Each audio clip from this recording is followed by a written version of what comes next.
Alright, gang. Crash the Titans time. I see the little icon for Cable, James Brolin. So let's talk about it, as they would say. I'm actually surprised they didn't have Cable at a 555 build, but at at three at 553, um, this may be I'd say a little painful. Depends upon how much green he has on the board, but again, like I said, we'll talk about it. Um, my Cable, I actually have him championed. My build is actually 355. Because of the stronger strike tiles. But let's take a look at Cable's abilities, and also to take a look at Bishop, since I got two Bishops, and go go how a lower level player would actually fight the fight, because that's what I'm actually gonna do. Use my lower level Bishop. So his blue ability, it costs 9. It creates a countdown tile on the board.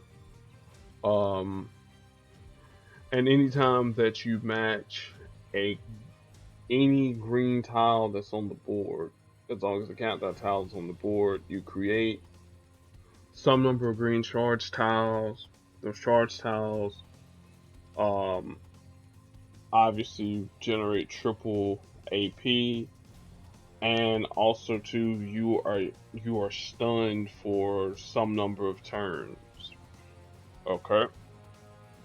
His green ability, Plasma Barrage, aka Viper Beam, as I like to call it, it costs 12, and it does target damage to the opponent. And since we're in a one-on-one fight. The extra component of, well, if you do a lot more damage. I mean, if the power downs an opponent, whatever the damage that's remaining is dealt to both of the opponent. Is that, well, whatever remaining enemies are left, we don't have to worry about that there. I mean, I don't know how much damage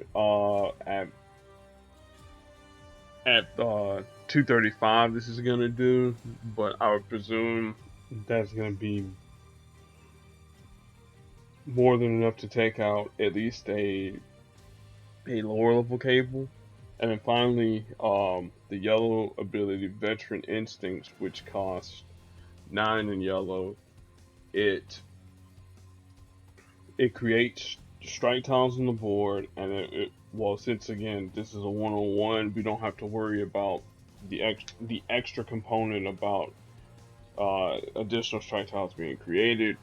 And then passively, if Cable matches a yellow tile, then fortify any special tiles on the board. Well, not any special tiles, but countdown tiles and repeater tiles. So that's Cable in a nutshell. Bishop, so we don't get any you know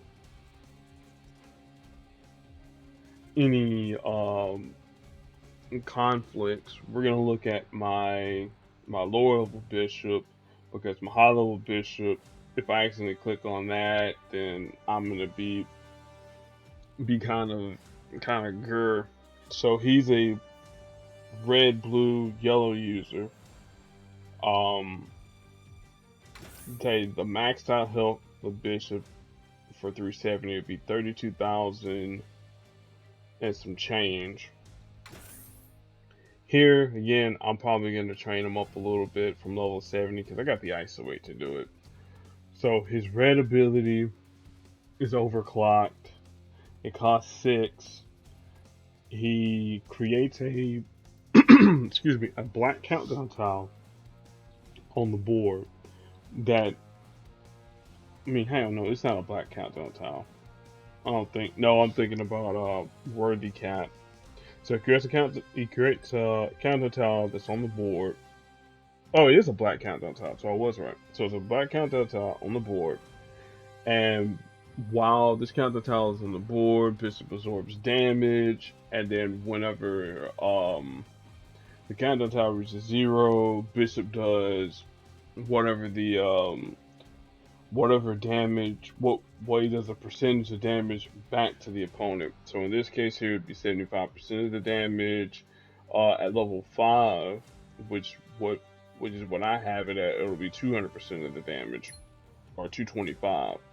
Like I said, I drop overclock on Cable. Yeah, he's pretty much dead with my 370, or I just go with match damage. General reserves, this cost 8. At the start of the turn, Bishop will create some projectiles on the board. Well, actually, scratch that. As long as Bishop is in front, you gain 1 AP. Alright, then when he gains, General Reserves will switch to the power, what is that power called? Energy Conversion, yeah.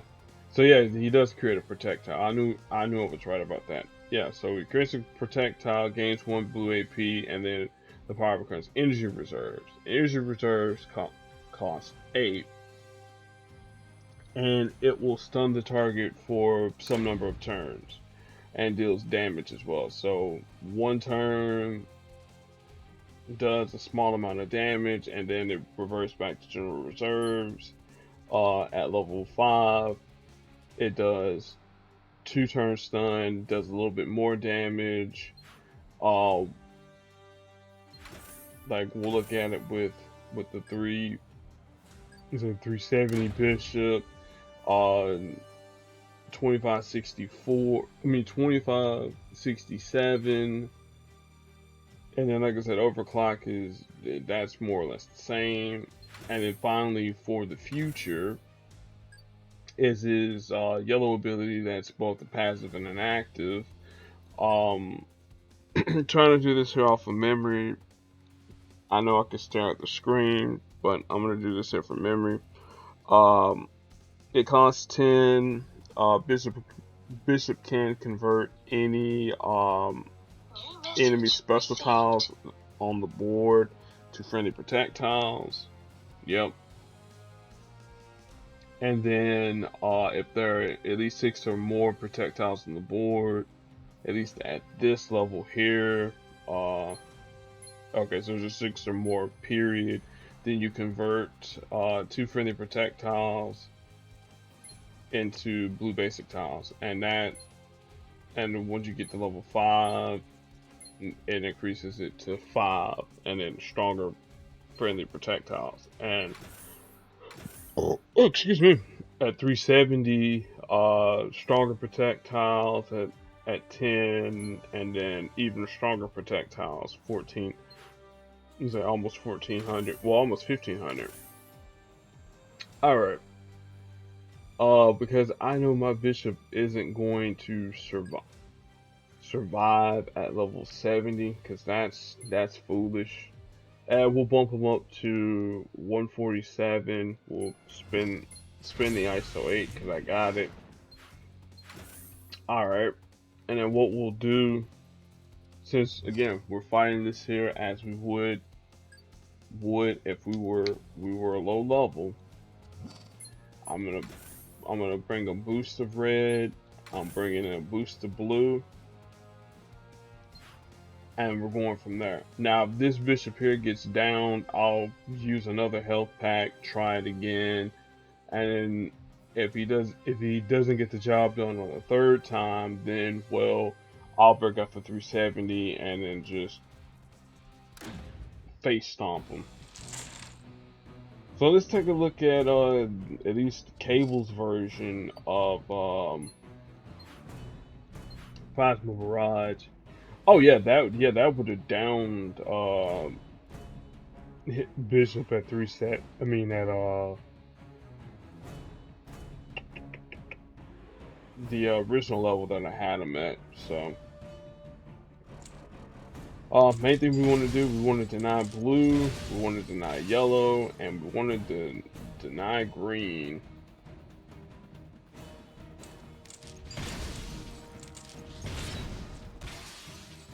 But if we can get our energy reserves off,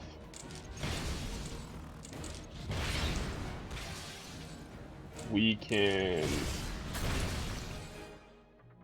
mitigate a few things. So let's go ahead and fire up energy conversion, stun cable for a turn. Now we'll drop overclock on the board. Let's match this blue. I know we should be getting rid of green, and we will this turn, but I also want to maximize the number of projectiles that we have on the board. Alright, energy convert here.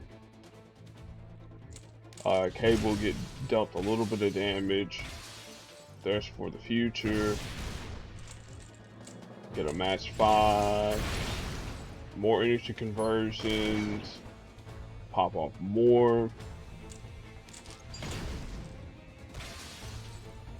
More stuns. Gotta match the green. They'll take team up. And black. Again, deny blue because we don't want to get stunned. I'll go this way. Yeah, I'll go this way here because that'll drop the black. There's Veteran Instincts.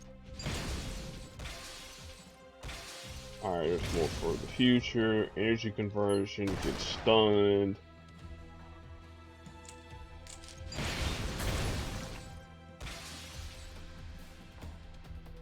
Go blue this way, and the next turn we'll actually get the AP that we need for general reserves.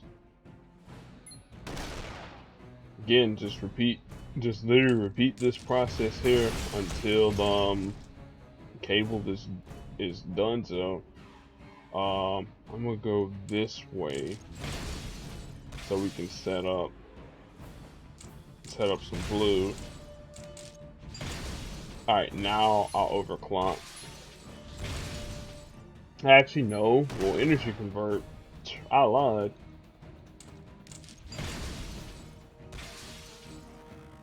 Alright. Overclocked.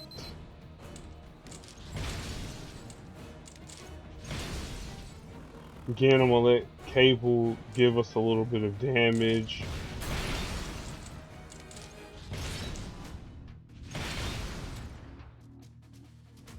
Again, let them give us a little bit more damage. I know we're not really creating any projectiles, but again, gotta let him deal damage to us. All right, energy convert again. I think it's a very not crazy loop, but it's a loop that works. Now again, gotta deny Nathan blue. Got to. That one I pretty much didn't have a choice.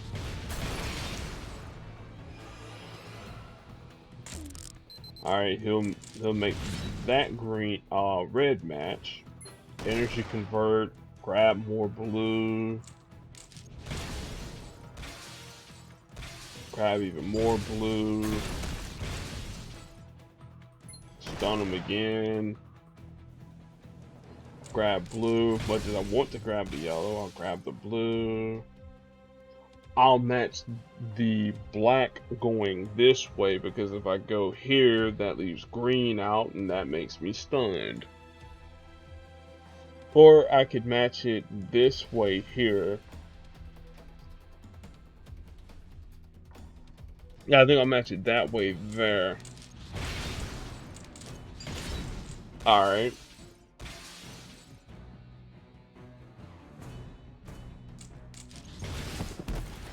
There we go. And that's a fight done. Fight done with a lower level bishop.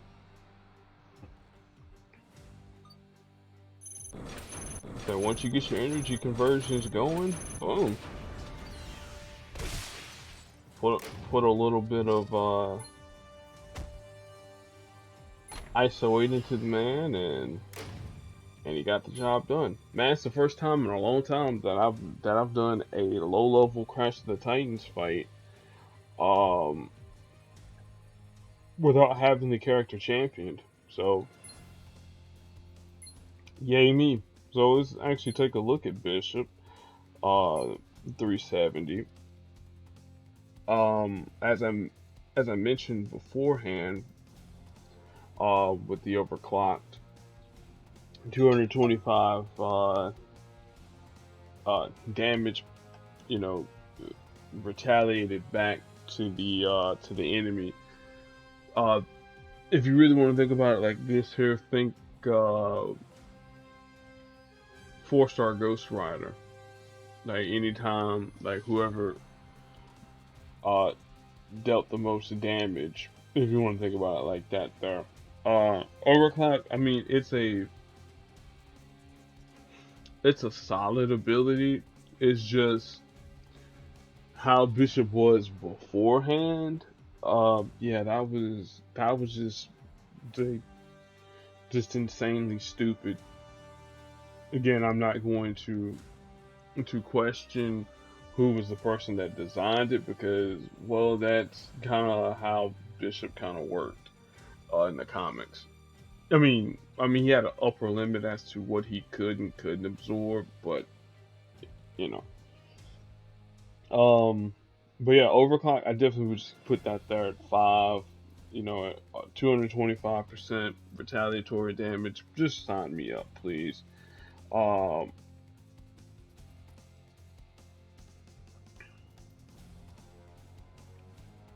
then his blue ability, again, General Reserves. Again, you want this here at 5 as well. Uh, Remember, these two here will go part and parcel with one another as long as Bishop's out in front.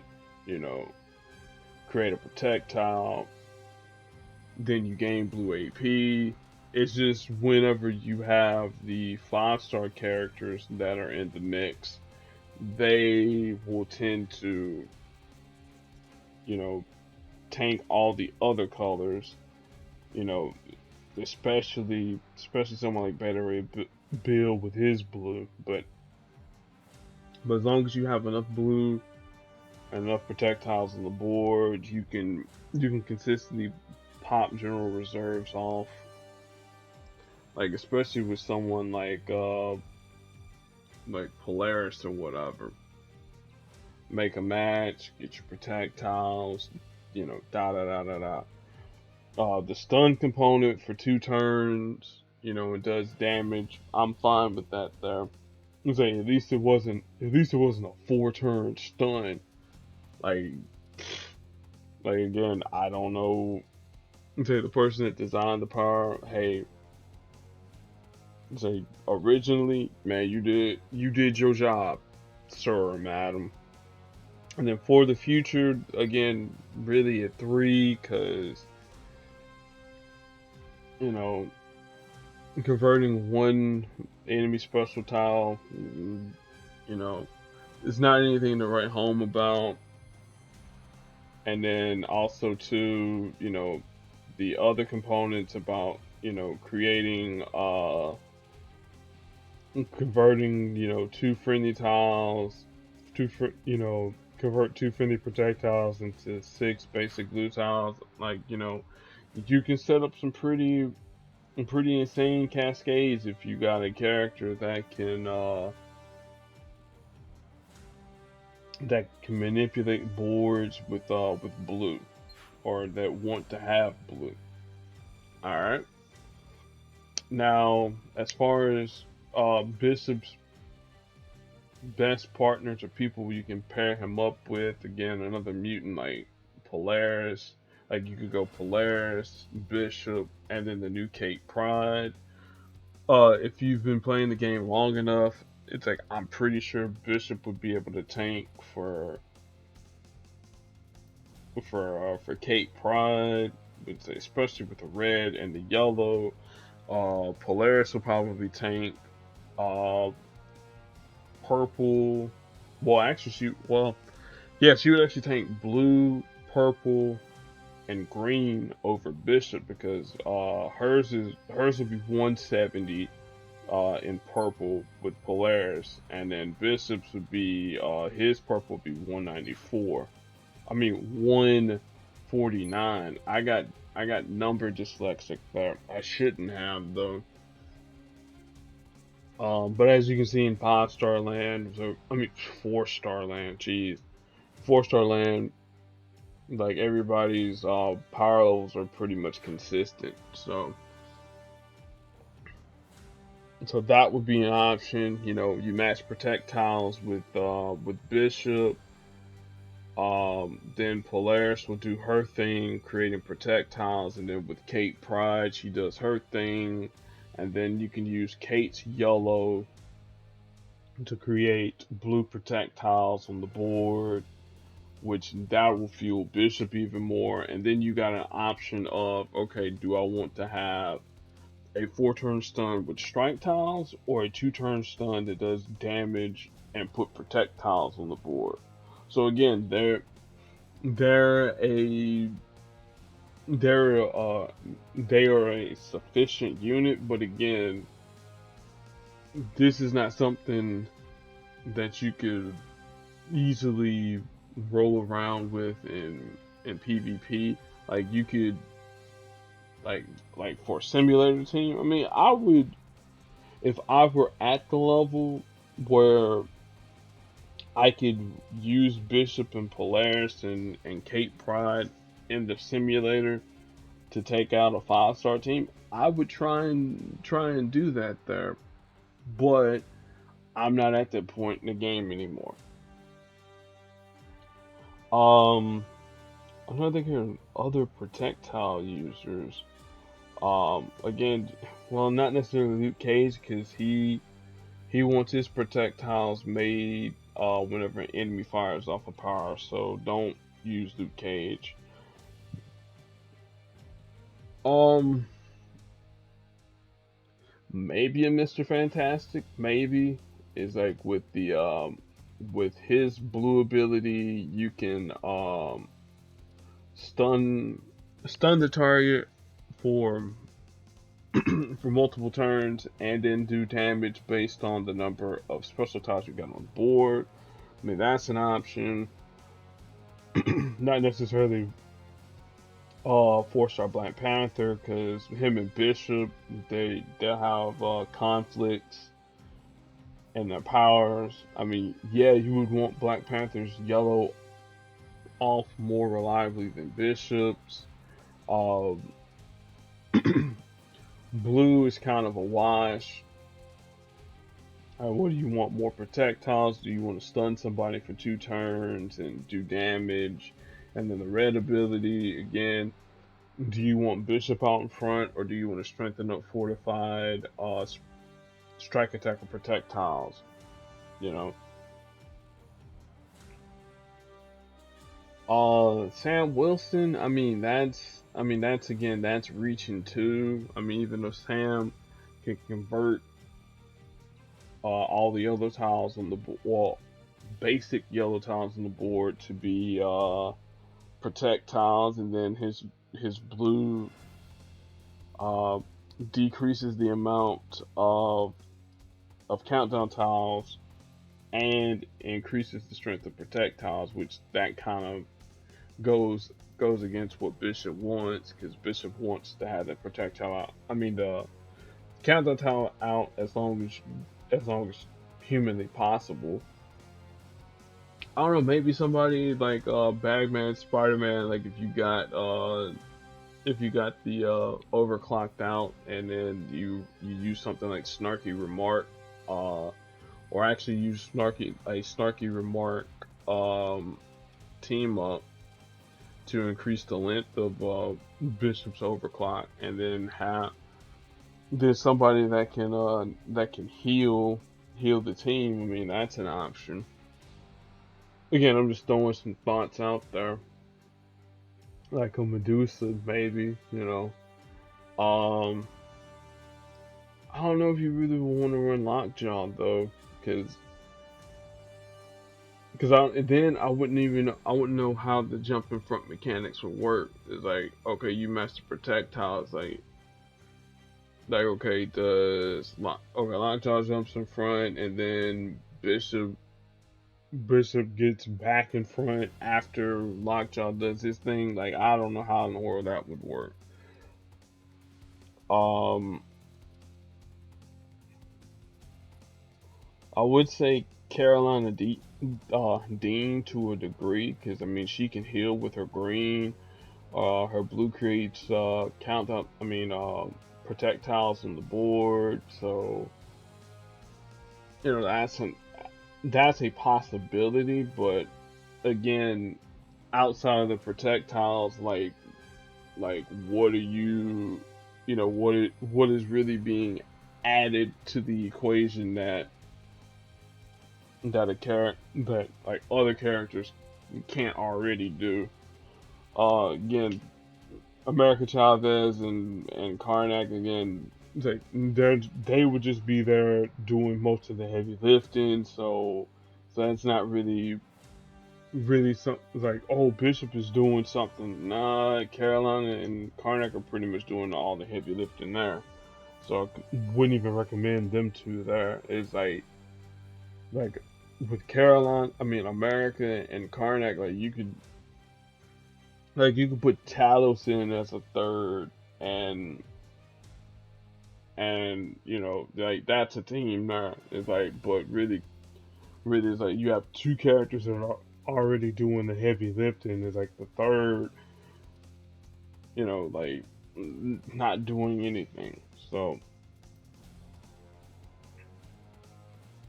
Rogue would actually be kind of funny with the say similar to Lockjaw with the whole jump in front mechanic, but again, so you're kind of have a dead color with green simply because you'll be at the whims of the or whatever the opponent's strongest color is. Oh, I just thought of somebody. Carol Danvers, Captain Marvel. Yeah, she likes countdown tiles. Bishop creates countdown tiles. As long as the overclock is on the board, overclock countdown tiles on the board, he'll stay out in front, creating a protect tile. Carol, once the countdown tile reaches 0, she's gonna strengthen up those protect tiles. So I mean, that could be a team that could work, but you're gonna need something additional to go along with it. Like Carol can create strike tiles, but now you gotta work with the fact that yeah, I can stun, I can create strike tiles and protect tiles, but what am I gonna do about getting rid of enemy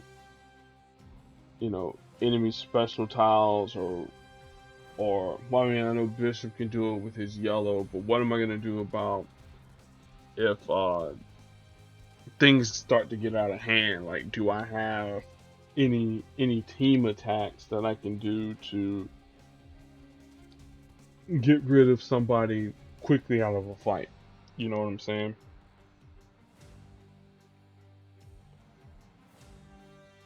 Like I said, I mentioned Carolina Dean. No, Super Scroll might actually be kind of interesting though. Um, Super Scroll has a team attack. Uh, it's like if things start to get hairy, he can go invisible. But then again, you're going to be conflicting with blue, so that's not something you would want to actively do. I mean, that was just a thought. So that's kind of a wash.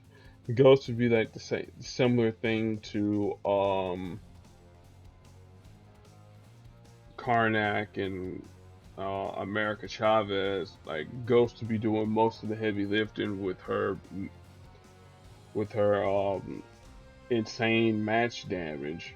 Bishop would just be there in the background, like, oh, I mean, she can heal, with her, or was that the support? Okay, yeah, okay, I was right. She can heal. I was thinking the support did the healing, but nah, her the invisibility. As long as she's invisible, her invisibility tiles matched away, she'll heal. Juggernaut really, so Juggernaut would be pretty much doing all the heavy lifting, but at the same time too, it's like you kind of want Bishop to be out in front to create the projectiles, and Juggernaut you want him to absorb damage. So, eh, not so much.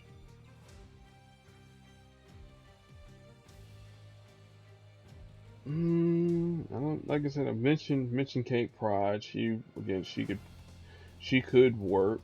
I had to actually test that out, test that theory there out. Uh, so with unstable ISO 8, since Polaris is actually boosted, it might could work, but I gotta try it against that Bullseye team, or maybe even the Shield Clearance 10 team. Like I said, I'll test it out and see. Dark Beast. I mean, that's possible too.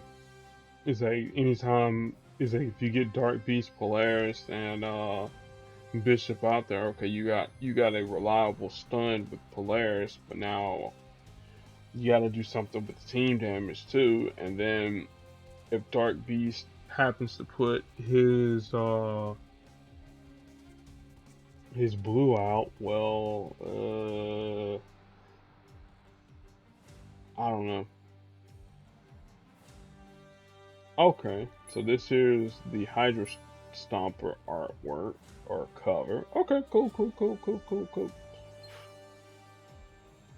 Alright, so that is definitely going to end this video here because I got to do, my Deadpool Daily stuff. But I do want to see who's gonna be next in line, uh, in the Crash of the Titans, and that is Cloak and Dagger. Man, this is gonna be a really easy one for me. So, if you guys and gals enjoyed the video, I'm glad you did. I said we'll see y'all in a few days with the introducing the Hydra Stomper cap, and then also to the Welcome to Shield stuff, and maybe some other goodies. I don't know yet. So I said we just gotta wait and see. Because I'm not planning any of this here out, and so just going with the flow, as the Queens of Stone Age says. And we got a video under 35 minutes for the deep breakdown and the Crash of the Titans. So success.